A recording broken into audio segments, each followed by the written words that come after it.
മൂകാംബിക ക്ഷേത്രത്തിൽ വരാൻ തുടങ്ങിയിട്ട് കുറെയോ? 15 വർഷമായി ഇപ്പൊ തുടർച്ചയായിട്ട് എന്തൊക്കെയാണ് അമ്മേനെ പറ്റി പറയുമ്പോ എന്താ അനുഭവങ്ങൾ? അമ്മേനെ പറ്റി പറയുകയാണെങ്കിൽ എനിക്ക് എന്താ പറയാ, 1, 2, 10 വാക്ക് 100 വാക്കുകളിൽ ഒതുങ്ങുന്നതല്ല. കാരണം അമ്മ എന്ന് പറഞ്ഞാൽ ഓരോരുത്തർക്കും വ്യത്യസ്തമായ അനുഭവമാണ് അമ്മ, അല്ലെ? നിങ്ങൾക്ക് അങ്ങനെ തന്നെയല്ലേ? പക്ഷെ ഇന്ന് ഞാനിപ്പോ വെച്ചാൽ നമുക്കും നമ്മളെ അമ്മയുണ്ട്, പക്ഷെ നമ്മളെ അമ്മേന്റെ അടുത്ത് നമുക്ക് ഷെയർ ചെയ്യാൻ പറ്റുന്ന കാര്യങ്ങളുണ്ട് ഇല്ലേ? നമ്മള് ഇപ്പൊ കല്യാണം കഴിച്ചു വിട്ടോ, നമുക്ക് അവിടെ എന്തെങ്കിലും ബുദ്ധിമുട്ട്, നമ്മൾ മാനസികമായിട്ട് നമ്മളെ അമ്മയോട് നമ്മൾ ഷെയർ ചെയ്യില്ല. കാരണം എന്തുകൊണ്ടാ വെച്ചാൽ അവര് മാനസികമായിട്ട് വിഷമിപ്പിക്കരുതല്ലോ എന്ന്. പക്ഷെ നമ്മൾ ഇവിടെ വന്ന് നിൽക്കുമ്പോൾ തന്നെ അമ്മയ്ക്കറിയാം നമ്മൾ എന്തിനാണ് വന്നത്.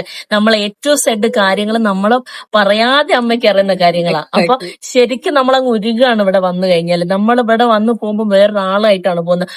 ഓരോ ആ പോസിറ്റിവിറ്റി എന്താണെന്ന് അനുഭവിച്ചവർക്ക് മാത്രമേ അറിയാൻ പറ്റുള്ളൂ. അത് വേറൊരാളെടുത്ത് പറഞ്ഞാലോ ഒന്നും മനസ്സിലാവില്ല.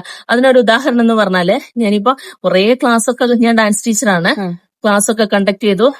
അരങ്ങേറ്റം ഗുരുവായൂർ വെച്ച് അരങ്ങേറ്റം കഴിഞ്ഞു. അവിടുന്ന് നേരിട്ട് ഇങ്ങോട്ടാ വരുന്നത്. ഇന്നേക്ക് 4ാമത്തെ ദിവസമാണ്. അമ്മയുടെ കൂടെ ന്യൂ ഇയർ ആഘോഷിക്കാം.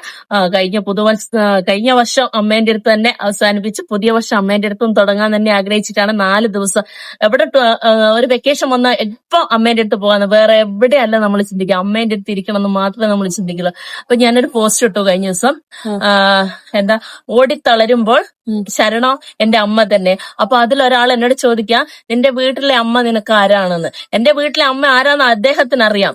ലോകത്ത് അമ്മ എന്ന് പറയുന്ന ഒരു വ്യക്തി, ഒരു മനുഷ്യനെ സംബന്ധിച്ച് പെറ്റമ്മയെ മാത്രമല്ല നമുക്ക് വിളിക്കുന്നത്. നമ്മൾ ഭർത്താവിന്റെ വീട്ടിൽ ചെല്ലുമ്പോൾ നമുക്ക് അവിടെ ഒരു അമ്മയുണ്ട്. നമ്മൾ വേറൊരാളെ കാണുമ്പോൾ അമ്മയുടെ സ്ഥാനം നമ്മൾ വിളിക്കും. ആ ചോദിച്ച ആ വ്യക്തിന്റെ മാനസിക അവസ്ഥയെ കുറിച്ചാണ് ഞാൻ ചിന്തിക്കുന്നത്. കാരണം പെറ്റമ്മ തന്നെയാണ്. പക്ഷെ മൂകാംബിക എന്താണെന്നുള്ളത് നിങ്ങൾക്ക് വന്നാൽ മാത്രം അനുഭവിച്ചാൽ മാത്രമേ മനസ്സിലാവുള്ളൂ. അമ്മ വിളിച്ചാൽ മാത്രമേ എത്താൻ പറ്റുള്ളൂ. അത് നിങ്ങൾ വന്നോ അമ്മേനെ ഒന്നും കൊടുക്കാതെ, എന്താ, ഒന്നും പ്രതീക്ഷിക്കാതെ നിങ്ങൾ അർപ്പിച്ച് അമ്മേനെ വിളിച്ചു കഴിഞ്ഞാൽ അമ്മ നിങ്ങളെ ചേർത്ത് പിടിക്കുന്നുള്ളതിൽ ഒരു സംശയം വേണം. അത്ര ഞാൻ പറഞ്ഞാലും തീരാത്ത അനുഭവങ്ങളാണ് അമ്മ എന്നുള്ളത്.